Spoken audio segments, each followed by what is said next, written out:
For this session, I'm delighted to welcome Rav Dhaliwal, investor at Crane Venture Partners. He'll be talking about how customer health can inform the prediction of investment performance, and how you can even learn about customer behaviour without surveying them, without even asking them. How is this possible? Connected with AI, big data and many other new techniques, Rav Dhaliwal is our expert on customer health.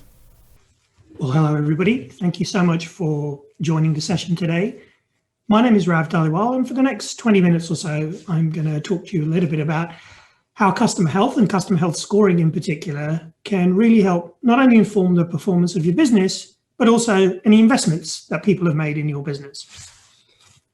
So as I mentioned, my name is Rav Dhaliwal. I like to describe myself as a retired software executive. I work in enterprise software for about the last 25 years, and now I work as a venture capital investor in Europe, looking at and investing in deep technology enterprise software companies. For anyone who'd like to follow me or connect, we will do a Q&A after the session, but if you'd like to follow and connect, please feel free to do so. So as I mentioned, my background is in enterprise software. I started my career working with some very large global multinationals. I'm sure you recognize some of these logos. But for the last 12 years, my experience has been as an early employee in some hyper growth companies, last of which was Slack, where I was a very early employee. I helped founded the London office, hired a lot of the UK team, and actually founded and ran the global success team. But the common thread in all my experience has been customers, whether that's running customer support or customer experience businesses, professional services, or ultimately customer success businesses, which I've been doing for the last 10 or so years. And it's actually this experience around customers and managing customers and tracking their health that I'm going to talk to you a little bit about today and put it into the context of how we think about it as investors. So what do investors think about? Well, as investors, we think about a lot of different things, but the first thing we typically do is look at the product or the service. So everything I'm going to talk to you about in this session can apply to not just software, but any other product, service, or business that you are running that has customers, whether that's B2B customers or B2C customers. But the first thing we do is we look at the product, we look at the differentiation in that product or service, because that is actually the core of what it is that you are trying to sell and get people to consume. The next thing as investors that we look at is the team. So who's the founding team? Who are the leadership and or the executives that are running the business? Are they backable? Are they the people who can actually help to grow the business and secure the investment? And one of the other key things that as an investor we look at is what's called the total addressable market, or TAM, some of you may be familiar with. And this is really what is the market for the product or service that this team is building and trying to deliver. Now, in order to capture that total addressable market, it's all very well having a great product and a great team, but if you don't have the ability or the strategy to capture the addressable market, things can get very, very tricky. And in order to get to that total addressable market, this company has to scale. And I'll talk to you a little bit about the common journey that certainly as an investor and also someone who's worked very early stages in a lot of companies, I've seen that companies go through. The first step in that journey to scaling the company to get that total addressable market is what's often referred to as product market fit. This could just as well be service market fit. And what this is about understanding what is the value, the business value of the product or service that you are offering, and who do you create that value for? So what segment or segments of the customers does your product ideally suit? And the idea is that you want to build features or build services based around that value. So it's all about understanding and creating a product or service that fits the value that you offer. Typically then, once you are getting close to or reach some product or service market fit, you need to think about what we like to call as investors go-to-market fit. And what this is once you've established the product market fit, how do you build a repeatable way to sell and market based on that value that you create? So it's all very well maybe finding some customers, or customers have found you that really like your product, but how can you actually amplify and accelerate that? So how can you do that in a repeatable fashion? Because ultimately what you want to try and do is scale the business. And by scaling the business, that doesn't just necessarily mean adding customers and adding employees or adding locations.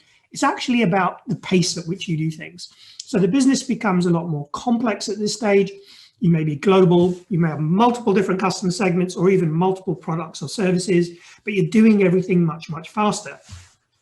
So how, both as an employee or leader in a company and as an investor in one, how can you track or how can you get a sense for how this is going?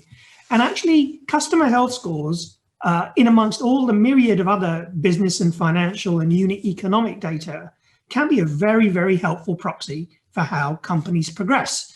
And this is something that, I certainly in the firm that I work in, certainly believe in and track on a very regular basis.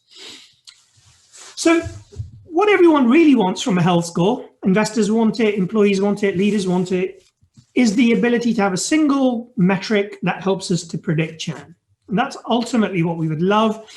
But unfortunately, this is a lot harder than it seems because health is a mixture of both data and subjectivity. There are companies working on building tools to do this. I'm quite close to a couple of them. So it will be exciting to see how that realizes. But for the moment, in order to actually have a single unified view of whether a customer is going to churn or downgrade their spend with you, you need a very, very large historical data set, and you need a lot of very smart algorithms to even try and get close to that.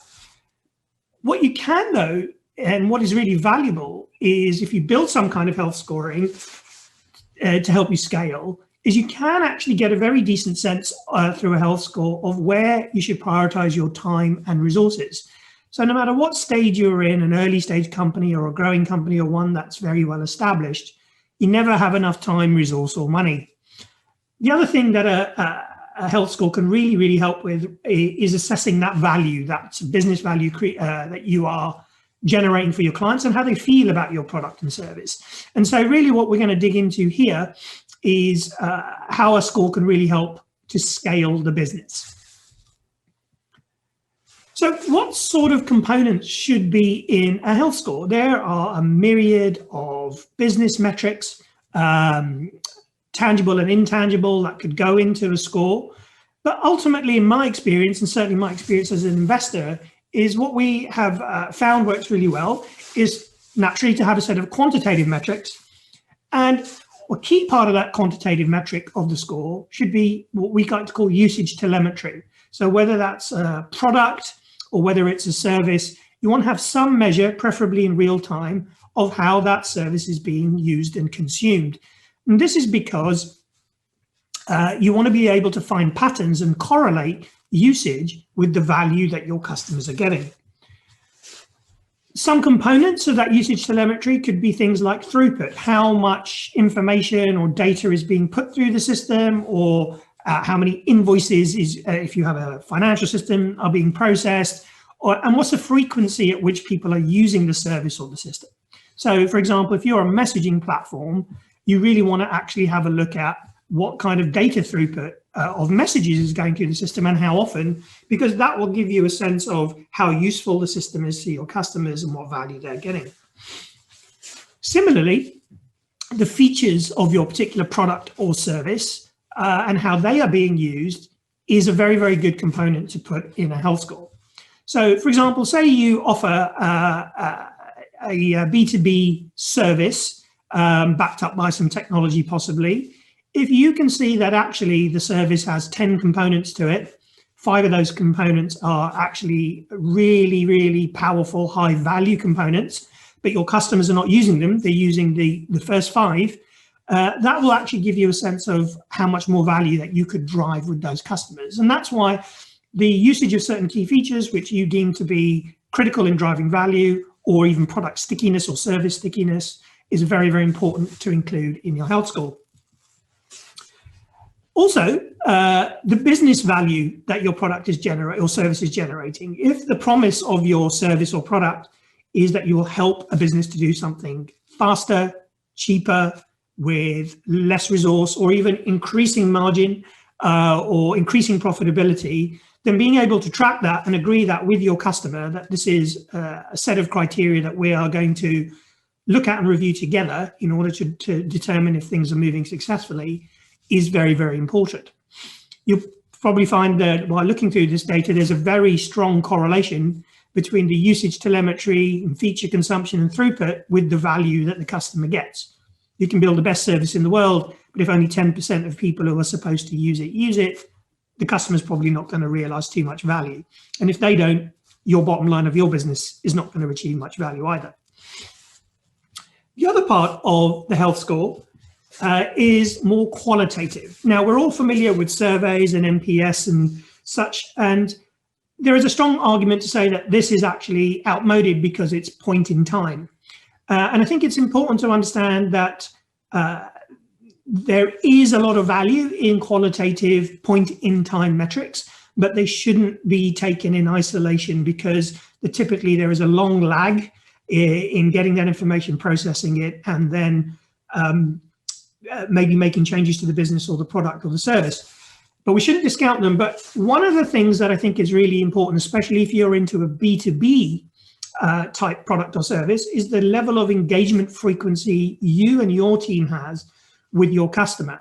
If you sold a customer a product and you never hear from them again, that is potentially a sign that the engagement or the usage of the product is not that healthy. At the very least, it will limit quite considerably your ability to do more business with them in the future. So tracking the level of engagement and also the level at which you are having that engagement. So you see this a lot, for example, in software, where the software is sold at a very high level to a C-suite or to a chief executive, but the ongoing relationship with the customer, maybe from your success team or your account management team, is at a very low level. It may even be with a manager in the department or even a junior business analyst. And again, that is a signal that maybe the customer isn't quite so healthy because the executive team are no longer actively involved, engaged, or sponsoring the use of your product or service.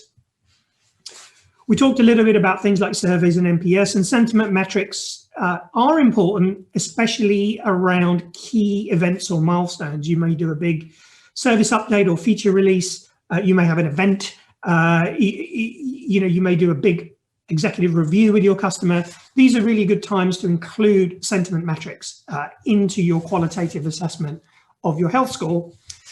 As is, and this may be a little bit controversial, but I think the people who are closest to your customers genuinely have the best sense of how healthy those customers are. So any kind of subjective rating, whether it's from your customer experience team who's working with the customer, your CS team, or your account management or account executive sales team that is working with the customer, can be very, very helpful. They, as I say, are generally closest to the customer and the problems the customer is trying to solve with your product or service. And so having them rate, even if it's red, amber, green, how they feel the health of the customer is based on the relationship is super important to capture. Now, combining these metrics is not something, certainly as an investor, we recommend. In fact, what we recommend is something that I like to call the blood pressure reading, which is to actually have your qualitative and quantitative scores represented separately but related. So like a blood pressure reading of your systolic and diastolic pressure. So an example of this would be if we have a health rating for quantitative and qualitative out of 100, we can see this customer is actually doing incredibly well, 97 out of 100, in the way that they're using the product, the quantitative metrics, but the relationship is not where it needs to be.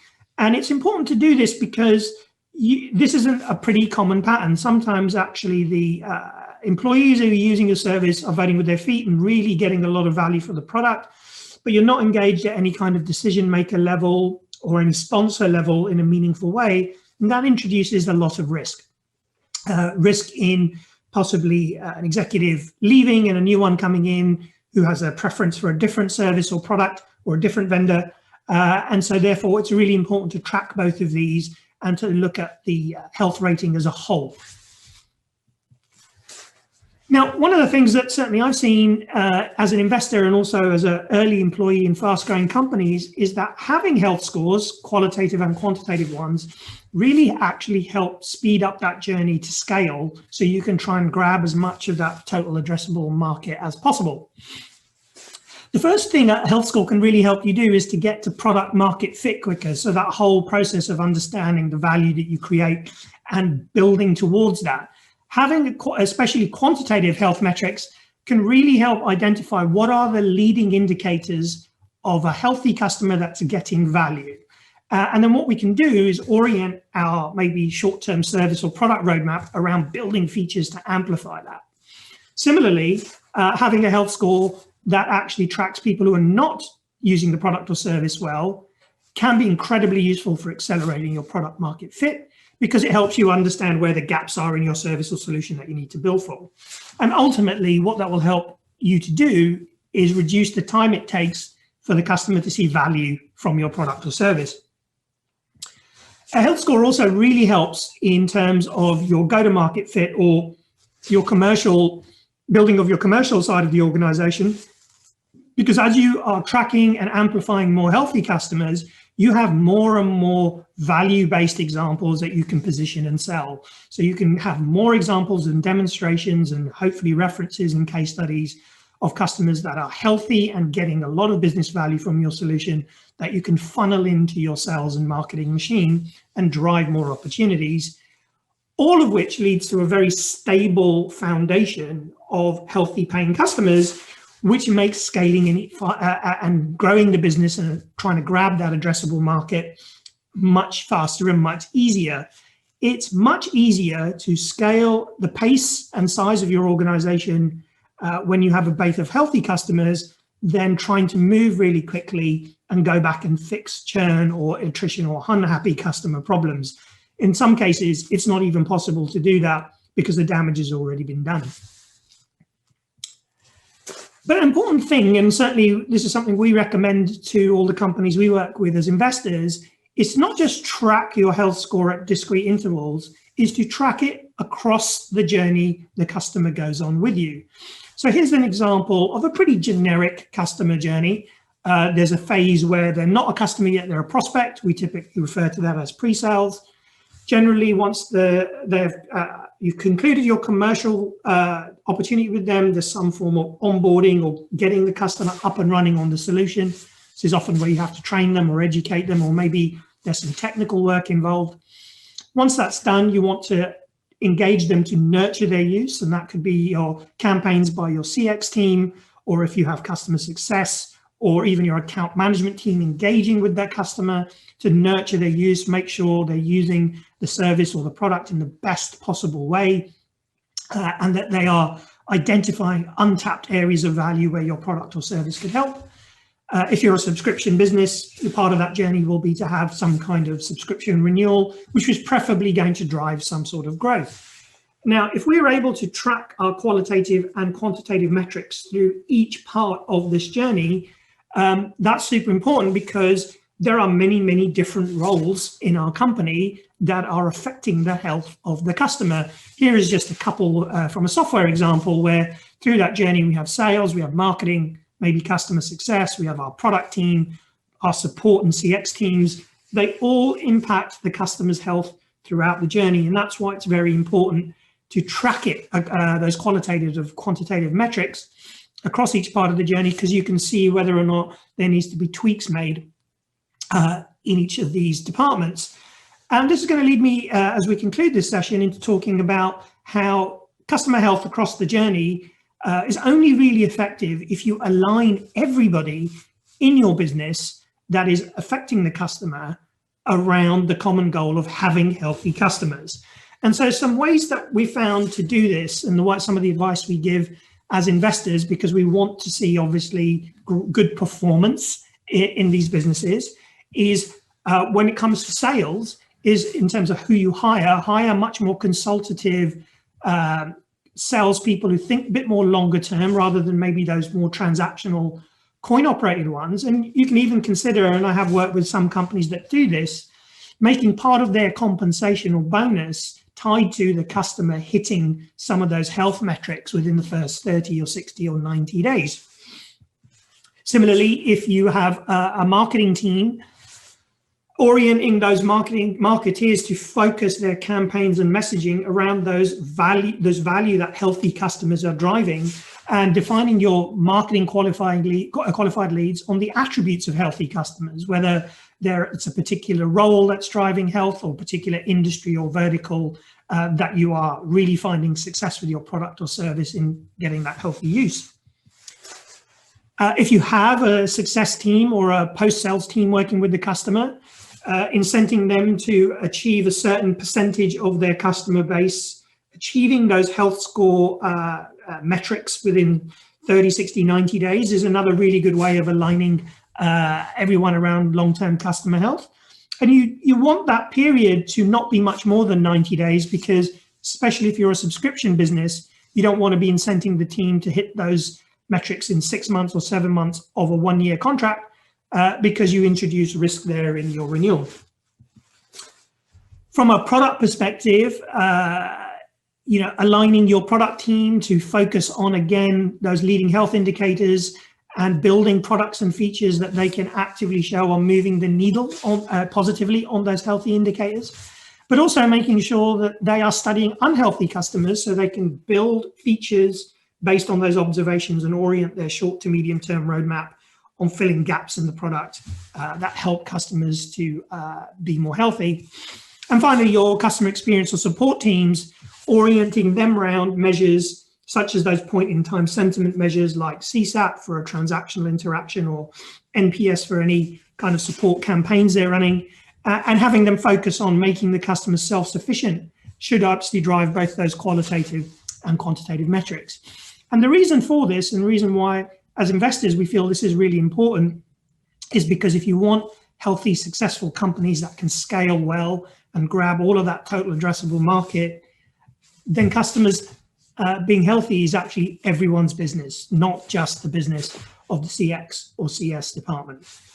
And so with that, I'd like to thank you all for your kind attention. If anyone, again, would like to connect, or feel free to follow me on Medium, where I've written about this and many other topics, and looking forward to the Q&A. Thank you. Thank you so much, Rav, from Crane Venture Partners. I've learned a great deal about customer health there, and I hope that was an enjoyable session for you too.